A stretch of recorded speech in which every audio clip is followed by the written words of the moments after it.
Cryogenic engine सबसे कीमती rocket engine technology है।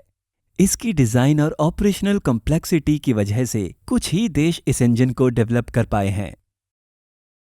चलिए क्रायोजेनिक इंजन की डिजाइन जर्नी को फंडामेंटल्स के साथ शुरू करते हैं। एक साधारण रॉकेट खुद को आसमान में न्यूटन की तीसरी लॉ का इस्तेमाल करके प्रोपेल करता है। अन्य शब्दों में कहें तो जब रॉकेट काफी हाई स्पीड पर बहुत ज्यादा अमाउंट का मास इजेक्ट करता है तो वो ऑपोजिट दिशा में उतनी ही मात्रा में मोमेंटम गेन करता है। जाहिर सी बात है, हाई स्पीड पर इतने हाई अमाउंट का फ्यूल इजेक्ट करने के लिए रॉकेट इंजन को बहुत कंबस्टिबल फ्यूल जलाना पड़ता है। स्पेस प्रोपेल्शन के लिए लिक्विड फ्यूल पर आधारित रॉकेट इंजन सबसे वर्सेटाइल इंजन होते हैं। इन रॉकेट्स के साथ फ्यूल इंजेक्शन को इफेक्टिवली कंट्रोल करना मुमकिन है और इसके चलते ही अलग अलग तरह के वॉल्व्स का इस्तेमाल करके थ्रस्ट को भी कंट्रोल किया जा सकता है। जाहिर सी बात है, एक रॉकेट को अपने साथ ऑक्सीजन भी कैरी करनी ही पड़ती है और फ्यूल और ऑक्सीडाइजर को साथ में प्रोपेलेंट कहा जाता है। पहला डिजाइन चैलेंज होता है सही फ्यूल को सेलेक्ट करना। जब रॉकेट इंजन के लिए फ्यूल को सेलेक्ट किया जाता है तो स्पेसिफिक इंपल्स सबसे जरूरी टर्म होता है। स्पेसिफिक इंपल्स उस मात्रा का पुश होता है जो पर यूनिट प्रोपेलेंट को जलाने पर रॉकेट को मिलता है। तो रॉकेट को साफ तौर पर हाई स्पेसिफिक इंपल्स फ्यूल्स की जरूरत होती है। मोमेंटम चेंज के रेट की वजह से रॉकेट को थ्रस्ट मिलता है। उसके एग्जॉस्ट की स्पीड जितनी ज्यादा होगी उसका मोमेंटम लॉस भी उतना ही ज्यादा होगा। Exhaust gas speed exhaust gas temperature के प्रोपोर्शनल होती है, इसलिए फ्यूल की कैलोरीफिक वैल्यू बहुत जरूरी होती है। इसलिए हाई कैलोरीफिक वैल्यू का फ्यूल जिसका मॉलिक्यूलर वेट सबसे कम हो उसकी स्पेसिफिक इंपल्स ज्यादा होती है। इस क्राइटेरिया पर आधारित सबसे सही चॉइस होती है हाइड्रोजन, क्योंकि इसका मॉलिक्यूलर वेट बहुत कम है और कैलोरीफिक वैल्यू बहुत ज्यादा। इसकी वजह से स्पेसिफिक इंपल्स ज्यादा होती है। इन फैक्टर्स के अलावा हाइड्रोजन इंजन के पार्ट्स को करोड नहीं करती और ऑक्सीजन के साथ जलाने पर वातावरण को भी नुकसान नहीं देती। हाइड्रोजन का सबसे बड़ा चैलेंज है कि रूम टेम्परेचर पर हाइड्रोजन गैस फॉर्म में होती है। इसलिए हाइड्रोजन को बड़े टैंक में कैरी करना स्पेस रॉकेट को बहुत भारी बना देगा। इसका एक ही तरीका होता है हाइड्रोजन को लिक्विफाई करना, और यहीं पर क्रायोजेनिक का काम होता है। लिक्विड हाइड्रोजन कितना कूल लग रहा है ना? हाइड्रोजन को लिक्विफाई करने पर टैंक का साइज छोटा हो जाता है। इस कूल दिखने वाली लिक्विड हाइड्रोजन को बनाने के लिए इसे कई सारी प्रक्रियाओं से गुजरना पड़ता है। आप देख सकते हैं कि किस तरह से कंप्रेसर, कंडेंसर और थ्रॉटलिंग डिवाइस एक साथ काम कर रहे हैं ताकि टेम्परेचर -253 डिग्री सेल्सियस तक आ जाए। इतने लो टेम्परेचर पर ही गैसियस हाइड्रोजन को लिक्विड में बदला जा सकता है। इस लिक्विड प्रोपेलेंट को फिर बड़े टैंक में ट्रांसपोर्ट करके लॉन्च स्टेशन के पास स्टोर किया जाता है, जहां पर लॉन्च से बिल्कुल पहले इसे रॉकेट की फ्यूल टैंक में ट्रांसफर किया जाता है। ऑक्सीजन गैस को भी इसी प्रक्रिया से गुजरना पड़ता है। तो यहां पर हमने क्रायोजेनिक प्रोपेलेंट बना दिए हैं। इन दो टैंक को एक बड़े बाहरी टैंक से कवर किया जाता है, जो कि बहुत ही ड्यूरेबल एल्यूमिनियम लिथियम एलॉय का बना होता है।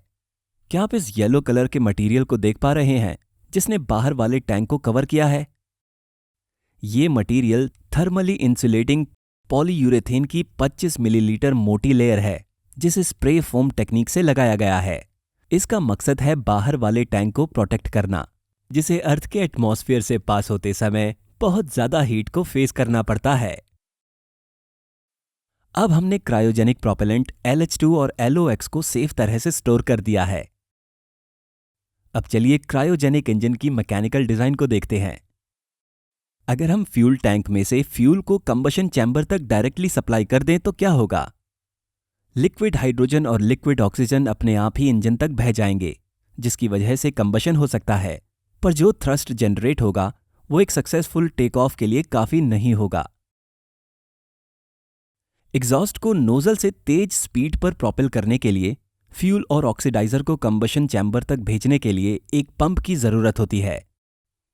इलेक्ट्रिक पंप के बारे में क्या कहना है? एक इलेक्ट्रिक पंप को ये काम करने के लिए बहुत ज्यादा एनर्जी स्टोरेज की जरूरत पड़ेगी, जो रॉकेट में और वेट ऐड कर देगा। लिक्विड हाइड्रोजन को पंप करने का एक बढ़िया सोल्यूशन यह है कि पंप को एक टरबाइन की मदद से रन किया जाए, जो एक्सपेंडेड हाइड्रोजन पर ऑपरेट करती हो। साथ ही ठीक तरह से जल पाने के लिए लिक्विड हाइड्रोजन को गैस फॉर्म में बदलना होता है। अब हम इसे कैसे हासिल कर सकते हैं? एक्सपेंडेड हाइड्रोजन के लिए हमें गर्म नोजल और कंबशन चैम्बर के आसपास सिर्फ इस लिक्विड हाइड्रोजन को सर्कुलेट करना होता है। इस हॉट गैस को फिर कंबशन चैम्बर में भेजा जाता है। इस कॉन्फ़िगरेशन को कहा जाता है एक्सपेंडर साइकिल इंजन, और टरबाइन पंप अरेंजमेंट को कहा जाता है टर्बो पंप। इस तकनीक का इस्तेमाल कंबशन चैम्बर तक लिक्विड ऑक्सीजन को भेजने में भी किया जाता है। हालांकि लिक्विड हाइड्रोजन को इस मेथड का इस्तेमाल करके बहुत हाई स्पीड पर पंप नहीं किया जा सकता है। अब एक लॉजिकल सवाल ये होगा कि क्यों ना इस फ्यूल के एक पार्ट को जलाकर उसके एग्जॉस्ट का इस्तेमाल टरबाइन को ड्राइव करने के लिए किया जाए। अब इसका जवाब देने के लिए हम एक अतिरिक्त छोटे चैम्बर को इंट्रोड्यूस करते हैं। लिक्विड प्रोपेलेंट के एक छोटे हिस्से को जलाया जाता है और इसके हाई स्पीड एग्जॉस्ट गैसेस को टरबाइन रन करने के लिए इस्तेमाल किया जाता है। इस इंजन साइकिल को गैस जनरेटर साइकिल कहा जाता है, और इस तरह की किफायती इंजन्स का इस्तेमाल स्पेस एक्स के फैल्कन रॉकेट को प्रोपेल करने में किया जाता है। हालांकि ये कॉन्फ़िगरेशन बहुत ज़्यादा एफिशिएंट नहीं होती, क्योंकि कुछ एग्जॉस्ट एनर्जी पूरी तरह से खो जाती है। इस एग्जॉस्ट को टरबाइन से कंबशन चैम्बर की ओर डाइवर्ट करके इसकी एफिशिएंसी को बढ़ाया जा सकता है। यहां पर हाइड्रोजन को जलाने के लिए ऑक्सीजन का एक बहुत छोटा परसेंटेज यूज होता है। हाइड्रोजन की इस पार्शियल बर्निंग की वजह से टेम्परेचर और प्रेशर काफी बढ़ जाता है, और फिर इस फ्यूल रिच मिक्सचर को कंबशन चैम्बर में पूरी तरह से जलाया जाता है। इस अरेंजमेंट को कहा जाता है स्टेज्ड कंबशन साइकिल, और इस तरह का इंजन सबसे ज्यादा थ्रस्ट और स्पेसिफिक इंपल्स देता है। पर कंबशन चैम्बर के अंदर का प्रेशर बहुत ज्यादा होता है, इसलिए इसे पावरफुल और महंगे पार्ट्स की जरूरत होती है। हर मिशन की रिक्वायरमेंट के हिसाब से एक पर्टिकुलर रॉकेट के लिए इंजन साइकिल को चुना जाता है। कंबशन चैम्बर में हाइड्रोजन और ऑक्सीजन को पूरी तरह से मिक्स करने के लिए इंजेक्टर प्लेट नाम के एक डिवाइस का इस्तेमाल होता है। यहां पर प्रोपेलेंट्स को एटम में तोड़ दिया जाता है। एटमाइजेशन के बाद पायरोटेक्निक इग्निटर की मदद से प्रोपेलेंट को जलाया जाता है। क्रायोजेनिक इंजन कंबशन चैम्बर के अंदर का टेम्परेचर 3000 डिग्री सेल्सियस तक पहुंच सकता है, जिसकी वजह से मटेरियल भी डैमेज हो सकता है। पर कंबशन चैम्बर के आसपास सर्कुलेट होती हुई लिक्विड हाइड्रोजन मटेरियल के टेम्परेचर को एक लिमिट में रखती है, जिससे एक तीर से दो निशाने लग जाते हैं। कंबशन चैम्बर से बाहर निकलती हुई हाई प्रेशर गैसेस को एक कन्वर्जिंग डाइवर्जिंग नोजल के जरिए तेज वेलोसिटी तक एक्सेलरेट किया जाता है। अब देखते हैं कि सफल क्रायोजेनिक इंजन का डेवलपमेंट इतना चैलेंजिंग क्यों है। क्रायोजेनिक इंजन के लिए ऑक्सीजन टू हाइड्रोजन रेशियो सबसे ज्यादा जरूरी होता है। यह जरूरी काम टर्बो पंप करता है, और इसीलिए इसे क्रायोजेनिक इंजन का हार्ट कहा जाता है। टर्बो पंप की डिजाइन में ट्रिक ये है कि जो पंप प्रोपेलेंट के फ्लो रेट को कंट्रोल करता है उसे एक टरबाइन कंट्रोल करती है, और ये टरबाइन एक प्रोपेलेंट कंबशन द्वारा कंट्रोल होती है। प्रॉब्लम के अंदर एक प्रॉब्लम है ना। ये tricky pump speed control propeller के रेशियो को कंट्रोल करना बहुत मुश्किल बना देता है। कुछ टर्बो पंप तो टरबाइन से अलग स्पीड पर पंप को रन करने के लिए गियर बॉक्स का भी इस्तेमाल करते हैं। क्रायोजेनिक इंजन में एक और बड़ा डिजाइन चैलेंज थर्मल इंसुलेशन का है। इस रॉकेट टेक्नोलॉजी की थर्मल इमेज को ऑब्जर्व करिए। क्या आपने कुछ अलग नोटिस किया? रॉकेट के कई हिस्सों में टेम्परेचर ग्रेडियंट बहुत हाई है। इस हीट फ्लो को रोकने के लिए मजबूत थर्मल बैरियर्स को डिजाइन करना चाहिए। इस तरह का हाई टेम्परेचर ग्रेडियंट बाकी रॉकेट इंजन में आमतौर पर नहीं होता है, जो थर्मल इंसुलेशन की डिजाइन को क्रायोजेनिक रॉकेट टेक्नोलॉजी के लिए यूनिक बनाती है। तीसरा बड़ा चैलेंज है मेटल स्ट्रक्चर क्रैक्स के अंदर लिक्विड हाइड्रोजन का डिफ्यूजन। ये प्रक्रिया मेटल की स्ट्रेंथ को बहुत अफेक्ट करती है और इस इश्यू को सुलझाने के लिए स्पेशल मेटल अलॉय को डेवलप करना पड़ा था।